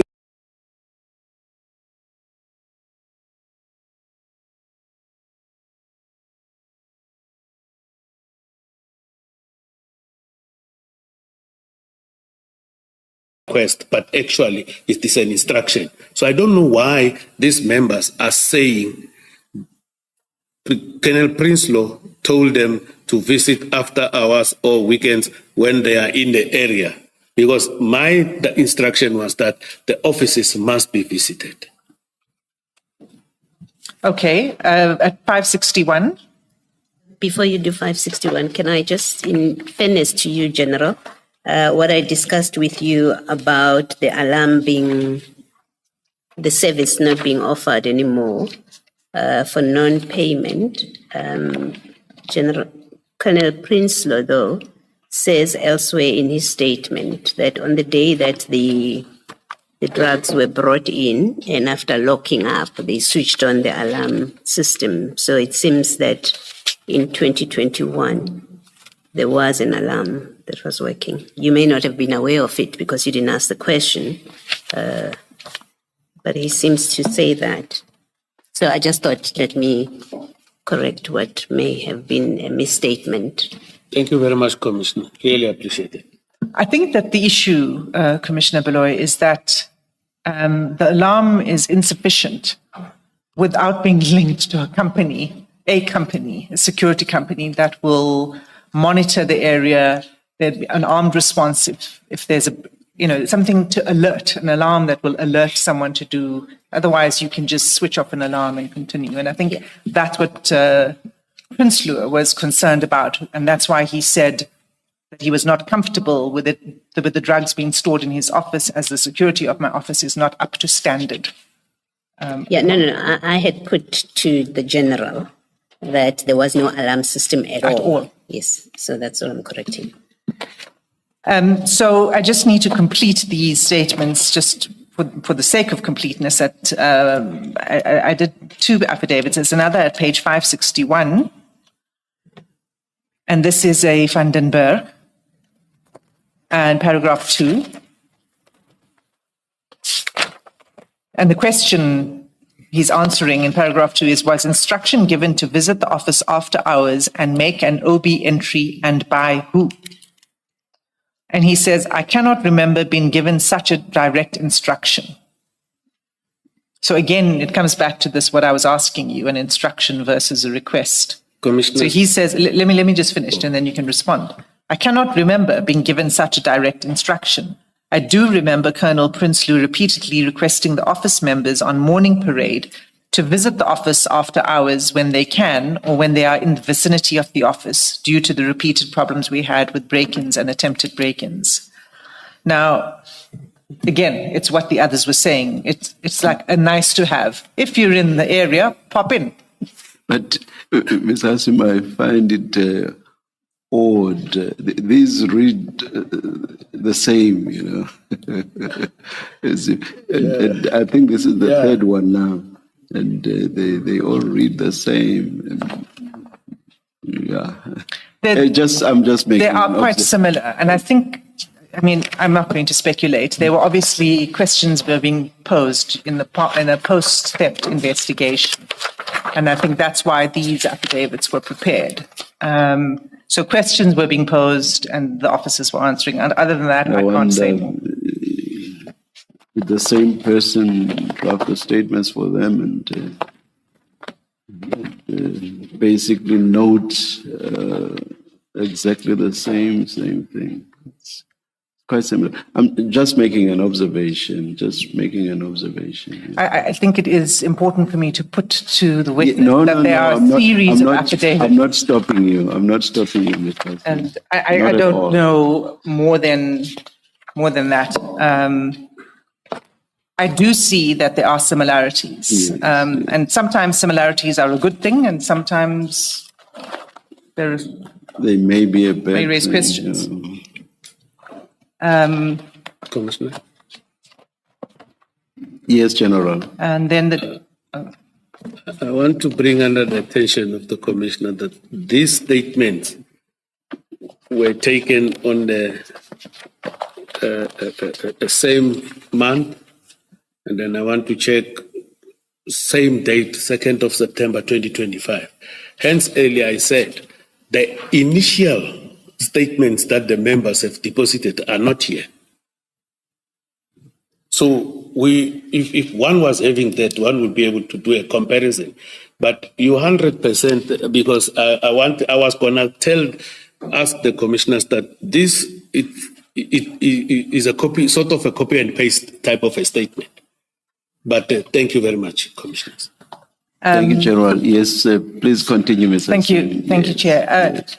Prince Louis' affidavit from 2022 says that he's had serious concerns about this. So I'm not going to go back to that. The next affidavit is at 567. And it's paragraph 3, and this is 567. 567.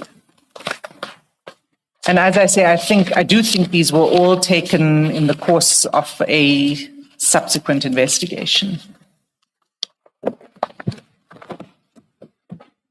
567, it's a Captain Jeza. And in paragraph 3, he says, I do not remember being informed to visit office after hours during the night and weekends and make occurrence book entry prior or after the drugs were kept in the strong room. However, it was a common practice for members to visit office and write occurrence book if it happened that they had something to do in the office during weekends. Commissioners?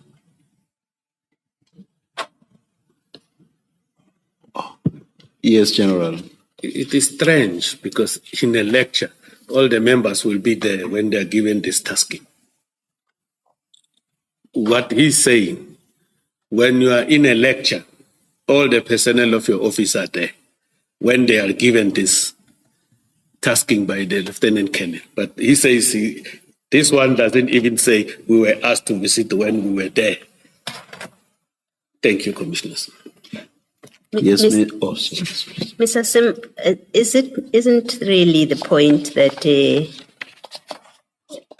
Colonel Prinsloo does say that General Senona requested that the Port Shepstone people do regular visits to the office after hours. When you started, I thought the point you were seeking to address is the specifics of it, because the general says, I gave them time frames, right? Within this period and that period, there must be people walk about. And then at 2 a.m, between 2 and something. I thought that's the point you were exploring with him, whether he gave that specific instruction. But we have here Prinsloo that, as I understand, is in charge or something. It's his office. He does confirm that the general gave that instruction, that his members, he may not have conveyed that to his members, is a different conversation that the general, I don't know that there's value discussing that with the general, unless you're saying the general evidence is that he addressed everyone in that station and told them, this is what when this drug haul was brought in, and told everybody in the station that you're going to do it this way. Well, what is the point? There's 2 points. There's first of all, it's a question of there's conflicting versions here. And I'm trying to establish, because the general said at the time, that is at the time of the seizure of the drugs and storage, a specific instruction was given by him. And it was specific. It was to parole between certain hours and to make OB entries on those patrols. And we have General Prinsloo saying that General Senona requested us to have regular visit to the office after hours. And then we have other affidavits that say that Prinsloo did ask us, but he asked us to do it in this way. Now, why he did that, I don't know. But what I want to know from the general is if he insists that he made specific requests for specific hours to secure 200 million rand worth of cocaine at this office, whether he monitored and checked that those, because they are saying they didn't have that instruction. One way to know whether this happened was to see whether there were any OB entries.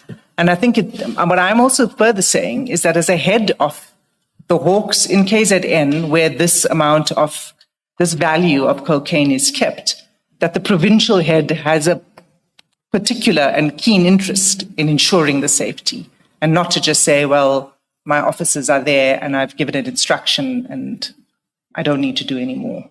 So that's really the thrust of what I'm trying to explore with the General. So, I mean, General, that really is the question, is whether, in the light of these sort of conflicting versions, and particularly, you know, Prince Lou himself saying that he made it known to the provincial office. I heard your response that as the head of the provincial office, it wasn't brought to your attention. But what did you do proactively to ensure that there was round-the-clock monitoring of this high value of cocaine stash at the Port Shepstone office? I've answered this question earlier that I didn't go and check the OB entries if they were there. I didn't go, I answered. And after the theft, a lot of, I think also the OB was taken and everything. So I didn't go and visit. Look, if you are a head of the Hawks, I understand, or a head of an office or institutions, you have people who are doing certain responsibilities on your behalf. And I strongly believe that the actions that I've taken, from my perspective, they were sufficient enough. But today, before the commission, the commissioners have raised certain issues that I should have also considered. And I'm taking note of that. But asking one question over and over, that my answer will never change. It is still the same. I've never went and checked. Thank you, Commissioners. Are you saying, with the benefit of hindsight, more could have been done to secure that cocaine, and you accept that? But at the time, you thought the steps you took were sufficient?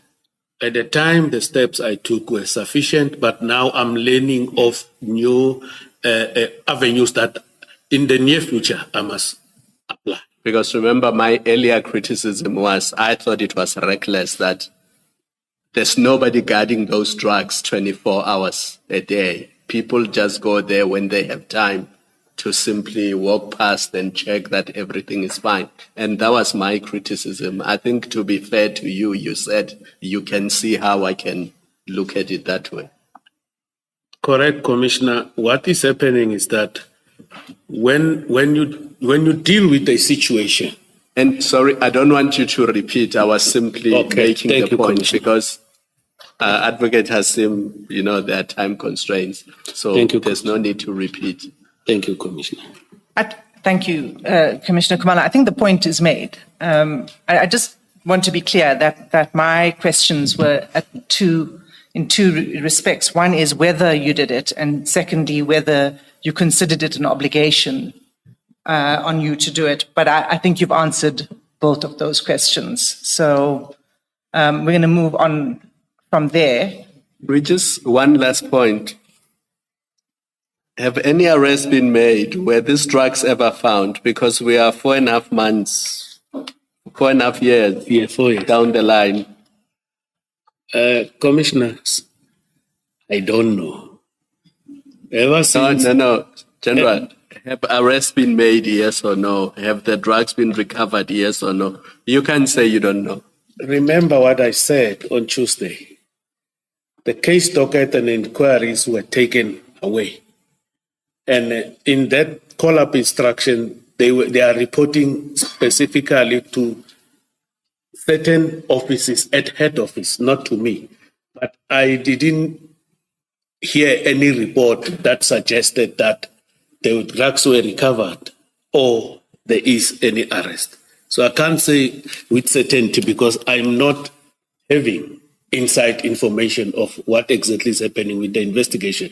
I am also surprised with statements that are taken after 4 years of this nature. What are these going to help us with the investigation? Well, General, you are the head and this happens under your watch. And so this is your loss, right? Correct. And you are one of the people that had access, that knew about this, where it is, the setup of the room, and where things are stored. I would have thought that as the owner of this, even though inquiries, investigations are now happening elsewhere, you would ask. You are sufficiently interested. You need to know who of your people, if at all, have anything to do with this. I would have thought you would try to find out. We had witnesses from Ekurhuleni municipality where their matters are being dealt with by IPID. They didn't sit back. They came to testify and told us the countless times that they have chased up with IPID to find out, where are you with this? I've laid a criminal complaint and you're dealing with it. Where are you? So I'm quite surprised that something so major, that, as you said on day one, it's a blight on your record as well. And potentially, you remain a person of interest as with the other people, because you knew about this hall, you knew where it was stored, and I would have thought that it's a matter that you would want to know and you would chase up to see that head office gets to the bottom of how this happened. And it's difficult to understand that you have done nothing about it. Commissioners, before the team was established and the case dockets and the inquiry file were taken, we were working on this. After they limited us there and they wrote that letter, I must tell you that it is difficult. It is difficult for me to check that in progress, because even when the team from head office visited KwaZulu-Natal, they never informed me they are there. Up until this day, when they come there, they don't say, General, we are here. We are. Even if they don't tell me what they're going to do with investigation of the theft, it's okay. You don't have to give me detail. They don't, commissioners. So it manifested this thing of me. I said, oh, if this is the situation, let me. Because I remember at one stage, I requested my supervisor that when members are moving from another province to another province, it is important to just let the provincial head knows that we are in your area, not necessarily to say, because if the problems arises like with vehicles or any other problems, God forbid, if they are involved in a shooting incident with perpetrators, we need to know, remember, we had our own people. But if you don't know, it is a problem. But the very same team that has been established, ever since they were established, they visited the province to come and do the investigations. I was not even informed about that. Is there anything that precludes you from asking your supervisor what's happening with my drugs that were here? Those investigations. I know I would do that if I were in charge of people and my supervisor took over a matter from me, and I have an interest in the outcome because I want to get to the bottom of it. I would ask my supervisor, even in a letter, one line, what's happening with this matter? As Commissioner Khumalo says, it's 4.5 years later. The head of the DPCI, under whose watch this was taken, says, I don't know what's happening. Commissioners, I understand what you are saying. I wanted to know the progress. I wanted to form part of the investigation. But once they decide they make a directive that these people will be the investigators, they will report to this one and monitor, and the deputy will monitor the progress on a weekly basis. That on its own, for me, it was an instruction that you don't interfere here, staying in your lane. That is how I took it when I read that letter, because it was sent to me as well. The call-up is the establishment of this task team to deal with this. That's what recorded in me. Maybe that's why I'm saying I don't know what is the current status of the case. But there was no reports of some sorts that suggested that there are arrests or there is a recovery. Commissioners. Thank you. Ms. Asa? Thank you. Commissioners, I'm going to move off the Port Shepstone, so if there are any other questions from your side, I'm covered. I only have one last point before you move off it. From Colonel Prinslow's statement that you gave us, and this is still about, the measures that would have been in place to secure this. It seems that it was known, it was out there somewhere that Port Shepstone is keeping this valuable haul of drugs. And I say that because in that paragraph 10 of Colonel Prinsloo, he speaks about a Brigadier Naika who had come to his office to inspect certain SANEP dockets, privately said to talk to him about the cocaine that was stored in the safe. So it seems like not enough measures were taken to make sure this is secure. Not just anybody knows. Here's Naika from outside of all of this who knows about it. Brigadier Naika, Commissioner, is a section head of SANEP, South African National Narcotics Enforcement Bureau. He oversees this type of drugs and some of the seizures. Now, you can see clearly here that when we store these drugs there, we never made a media statement about the storage or whatever and show. The only thing that happened, it was the bust at Isipingo. Now, you can see that within ourselves, somebody decided to inform Brigadier about the storage. So it is some of the things. There was no reason for the Brigadier to know this. Absolutely. So some of the things, commissioners, are difficult to manage. And some of the things like, I will give an example of, you can't police rape because it happens within and elsewhere.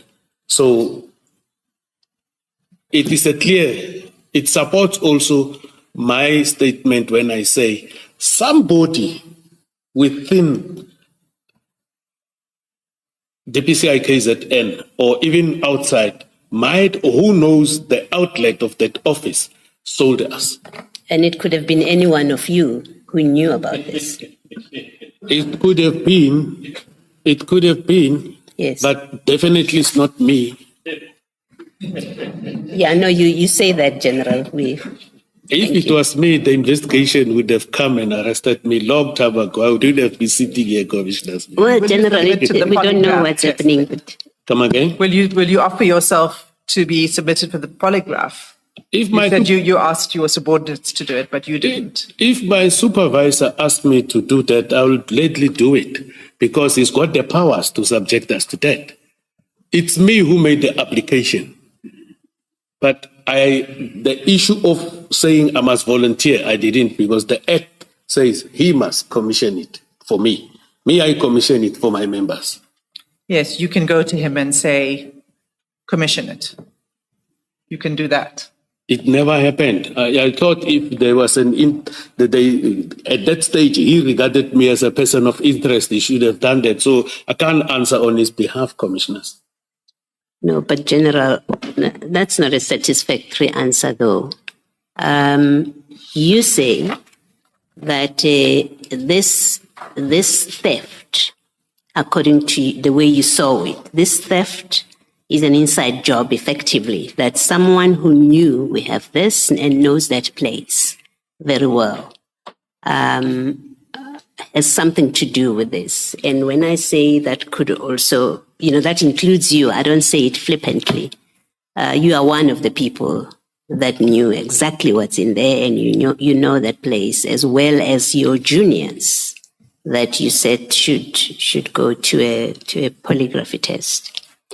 And to say you could have offered, you are a person of interest, even if your supervisor doesn't say, you become a person of interest because you're also in the same position as your subordinates that you said should go for this. And so the the surprise, for lack of a better word, that you did not offer. You didn't say to your supervisor, I also want to take a polygraph test. Because you know in your heart and head, you say that you are not implicated. But you know appearances also matter. Who knew about this? It's an inside job. You don't say to your supervisor, I want to, and have your supervisor say to you, no, I don't think it's necessary. I'm not going to request you to do it. I think it is fair if it's a question, it's a matter of wonder but why did you not offer him? And have him requisition it or reject you and say, no, I don't think it's necessary. Because you're really situated exactly the same way as the juniors that you requested a polygraph for. You're nothing other than your position as head of unit excludes you on this fact as a potential, and please hear me, I'm saying potentially. Nothing excludes you by virtue of your office from being one of the people that may have, been behind this. And I would have thought that concern would have made you say to your superior, I want you to subject me to a polygraph test. Commissioner, I think the chairperson asked me the very same question. And I responded the very same way I am responding. It is an unfortunate situation that it never crossed my mind that I must offer myself. And I hear your points. And then, as I indicated earlier, some of the things is a learning curve in the near future. Should you be faced with the same type of a situation, even if we won't store again there. General, my question had moved on from the chairs. I was saying now, as we sit now, would you do that? So that's what I was saying. And you said, well, if your supervisor asks, then you would. Are you insinuating that I must go tell my supervisor, put me under polygraph? Yes. For this thing? Precisely. It's too late. Huh? It's Okay. too late. That's a different answer. It's too late, commissioners. Chair, I'd like to move off this. It's just one last thing. Please that remains. do, please do. Thank Thank you. you. It's one last thing, and it is, have we...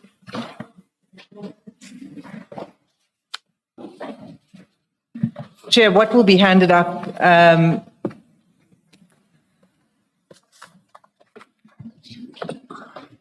Yes, Ms. Hassan.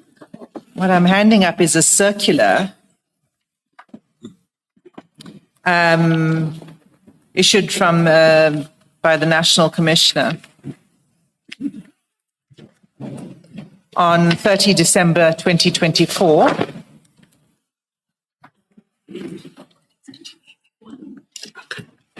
We got two.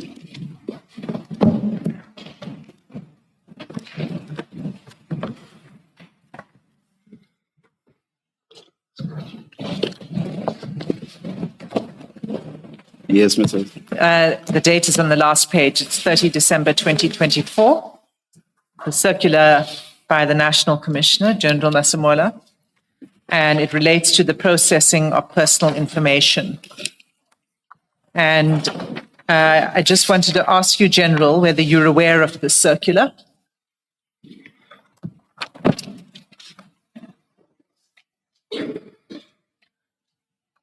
Have you seen the circular before? I'm not quite 100% sure, but I'm aware of the POPIA Act. Okay, we don't need to go through it in detail. I just want to draw your attention to just a couple of things. The first is the first paragraph. The management of the South African Police Service has noted with concern that personal information of persons is leaked to various social media platforms or recipients who are not entitled to have access to the information. This constitutes the unlawful processing of personal information. Do you see that? Yes, commissioners. And then if you just turn over to paragraph 4, the circular says in the second sentence, of paragraph 4, in terms of section 70 of the South African Police Services Act, it is prohibited to share official information with persons who are not employed by the SAPS or who are employed by the SAPS but are not entitled to access or view such information. So this, for me, is relevant to the questions that I was asking you regarding the Nangi documents that you sent to Kat Matlala. Would you agree that that would be in violation of the circular, submitting those documents to Mr. Matlala? It is not, because I said this thing was in the public domain. I didn't take information from the police and give it to him. If I took information maybe from an office of the police that was not in the public domain and shared it with him, yes, I would be in violation. But in this instance of what you were asking me earlier, it is not in violation. I think you need to read the circular quite closely then, so that you can apprise yourself of what the requirements are. It's quite specific, and paragraph 6 goes on to say employees may not indiscriminately forward message to groups, even SAPS groups, without first determining whether the recipients should have access to the information. So what the thrust of the circular is saying is that sensitive information, personal information, official documents of the SAPS should not be transmitted to any recipient not entitled to have access. It doesn't say that if it's already out in the public domain, then you may continue to do so. Can you see that there's a gap that the employer must deal with it? Because it talks about here SAPS groups that are being created to deal with SAPS issues. But coming to the issue of Mr. Nangi, this was in a public domain, but not in the SAPS groups. No. Even if you disagree with me, you say no, but commissioners, I never took information from SAPS groups and sent it to Mr. Matlala. Specifically that one of Mr. Nangi that the advocate is referring to. So, and this document, I must inform the commissioners, I got it during lunch. I didn't even happen to read and consult my legals with. I was busy eating and resting my mind to come back and respond to questions. So now I'm responding, I'm told no. If we don't agree, we don't agree, it's still okay. We certainly don't agree. I did speak to your legal representatives and requested and confirmed with them that they would be fine with me bringing this to the attention of the Commission, and the purpose of which I wanted to do it.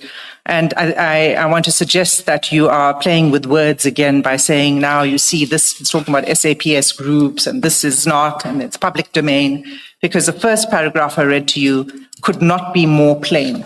It says that the management is concerned, has notice concerned that personal information of persons is leaked to various social media platforms or recipients who are not entitled to have access to the information.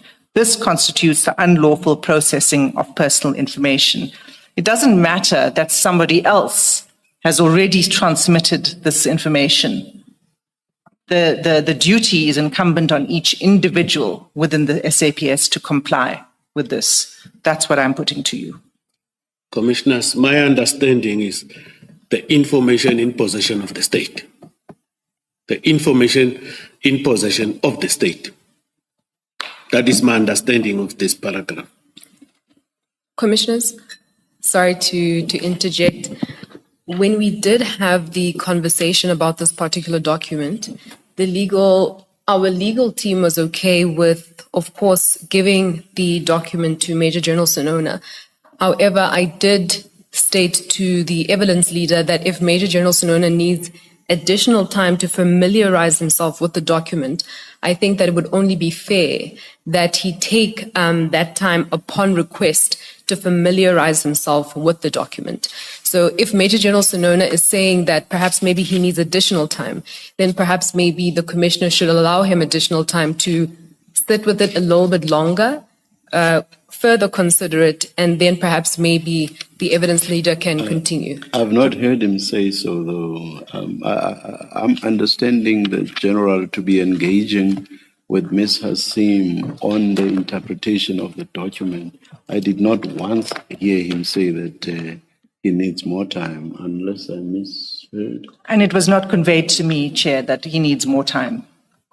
Sorry. It was not conveyed to me that he needs more time. If it were conveyed to me, then I wouldn't have gone here. I've not heard him say so, Ms. Or are you saying? No. You are, or are you asking that the general should be given more time? Chairperson, I was merely informing the commissioners of the discussion that I had with the evidence leader. That's the only thing that I was stating. It just seemed as if Major General Senona is, as he had stated that it was during lunchtime, he did not have enough time to actually go through the document. So as much as he did not say, I need more time, he indirectly communicated to the commissioners that it was during lunchtime. He did not have sufficient time to actually look through the document.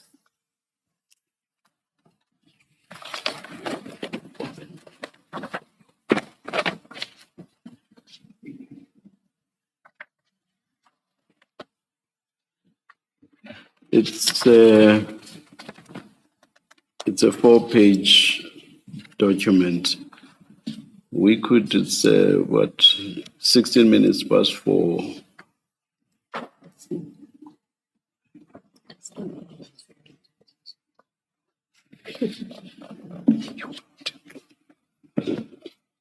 Let's take a 5. Would 5 minutes be enough, General, for you to just go through the document? But as I said, I did not once hear you complain about needing time to go through the document. But let's just take a 5-minute adjournment. That will also help us with the body break. Will 4 minutes be enough for you to just go through the document? 10. 10. That's in order. It must be placed on record. I get this thing at lunch today. Yes. A new document again. It must be noted by the commissioners. Thank you, Commissioner. Thank you. At least you've indicated you want 10 minutes. Then 16:27. Let's adjourn.